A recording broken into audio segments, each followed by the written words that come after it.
بسم الله الرحمن الرحيم. الحمد لله كما ينبغي الجلال وجهه وعظيم سلطانه، والصلاة والسلام على نبينا محمد وآله. أما بعد، هي جيڪو القواعد الشرعية جو 19 نمبر जंहिंमें असीं चयोसीं त 17 ऐं 18 ऐं 19 इहे सभु अक़ीदे जे बारे में आहिनि, तौहीद जे बारे में आहिनि। ऐं इहे 3 17 18 19 जेको इंसानु क़ाइदो सम्झी वियो त ईअं सम्झो त 140 किताब तौहीद जे बारे में पढ़ी छॾी। छो सभई जेके किताब आहिनि इन्हनि जे असुल ते फिरी गिरी इन्हनि ते था किरनि, इहे इन्हनि जा आहिनि ख़ुलासा। सो इहे अॼु आहे 19 नंबर, जंहिंजो नाहे असुल सालिस कुल्लु फ़हमिन फ़ी मसाइल अल-इअ्तिक़ाद युख़ालिफ़ु फ़हम सलफ़ फ़हुव बातिल। इन जो मक़सदु आहे त हर इअ्तिक़ाद, मसाइल अल-इअ्तिक़ाद यानी अक़ीदे जे बारे में, हर इअ्तिक़ाद जे बारे मसइले में सलफ़ सालिह खां केर बि अक़ीदो ॿियो ठाहिण जी कोशिशि कंदो हदीसुनि जे फ़हम मां, यानी चवंदो त तव्हां सलफ़ सालिह हदीस नबी करीम जो जा वाक़ियो हिकिड़ो उन्हनि हिकिड़ी नमूने ते सम्झो, पर मां ईअं कोन थो इन जो तअवील मां ॿिए पासे थो कयां, मां ॿी सम्झ थो ठाहियां, मां ॿियो तरीक़ो थो ठाहियां। हीअ तरीक़ो छो न थी सघे?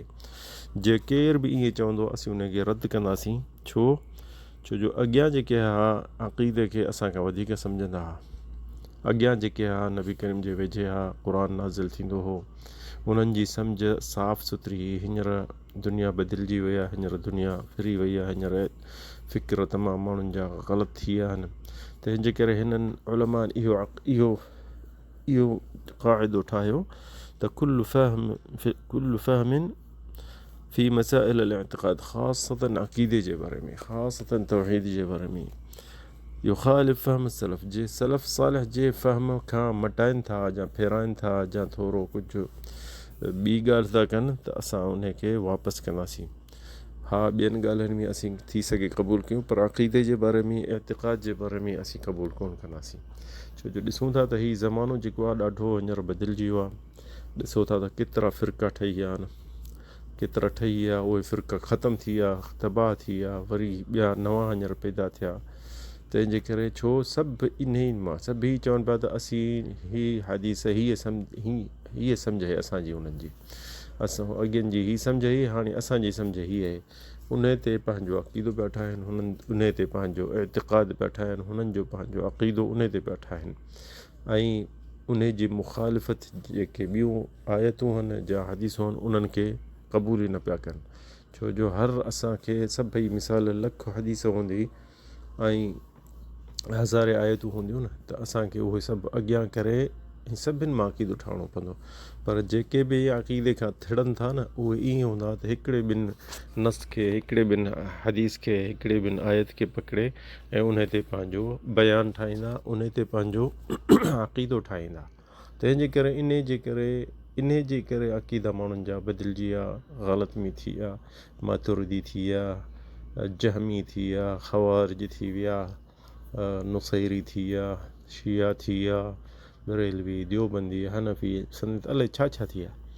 त असुल इहो सभई फ़िरका इन जे करे थी विया जो हुननि सभिनि नस जेके सभई हदीसूं हुन अॻियां न कयूं, जेके हुननि जे सम्झ ते, हुननि जे अक़ीदे ते मुनासिब पई लॻे, उहा हुननि क़बूल कई, उहे अॻियां कयनि ऐं ॿियनि खे छॾे ॾिननि।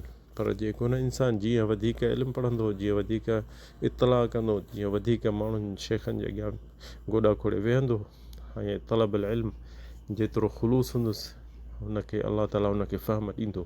त अलाह ताला क़ुरान में चए थो वल्लज़ीना जाहदू फ़ीना लनहदियन्नहुम सुबुलना। अलाह साईं चए थो जेको असां ॾे आया जिहाद करे सम्झणु चाहिनि था, फ़हम चाहिनि था, त अलाह साईं चए थो त लनहदियन्नहुम सुबुलना, पर असीं पंहिंजो उन जो रस्तो सही करे ॾेखारिया, उनखे सही रस्तो ॾेखारींदासीं। सबील नजात, सुबुल नजात, असीं उनखे ॾेखारींदासीं। पर जेको महिनत ई न कंदो, बसि हिकिड़ी ॿ हदीस जा वतई या हदीस जा आयतूं वटि पकिड़े पोइ उन में पोयां लॻी पियो, पोइ उहो कीअं सम्झंदो? उहो पक ग़लति रस्ते में अची वेंदो।